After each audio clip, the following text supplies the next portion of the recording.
Nu tai sveiki gyvi, kas dar gyvi po šimts pypkių. Turim Mercedes-Benz S pneumo važiuoklę. Visi žinom, tiksliau ne visi, bet tas kas ir susidūręs su tokiais va šitais huiniom. Tai va šitais varžteliai, katrie čia va šitą huinę suspaudžia. Jeigu meistrelis nepatepia, tų varžtelių būna didelių problemų paskui išsukant. Kaip reik pataisyti, tai šitais va paėmė 10 reigiklis. Labai neblogai ant čia viskas gaunas, nes išsukinėt reik va šitais va taip.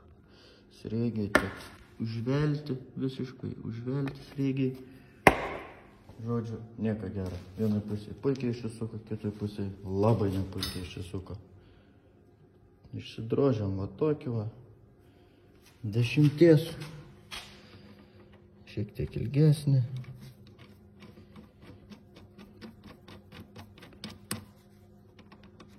Ir turėsim amžiams dabar. Kitai pusė nedarysiu taip. Kitai pusė labai gerai išsisuko. Viena laimė, kad šitas vat nusisuko. Varžtelis ten toks viduj yra. Mažas mažutėlis, kur aš jį padėjau, ten šiukšlynai. Kažkur čia ant yra. Ant va čia va ir iš apačios ant dažniausiai irgi neatsisuka. O kadangi čia dar tokios dalės trūkst, kai reikia virinti, čia vat parūksta, padega laidai ir būna negerai. Bet viena laimė, kad ant tai atsisuka, ėjo pasitraukti. Ir ėjo mums labai puikiai prisivirinti visą šitą dalykėlį.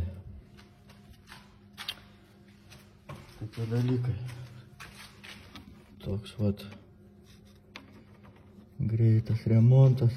Negreitas, bet žinai, čia panašiai kaip būna su tom aliuminio važiuoklėm audinės.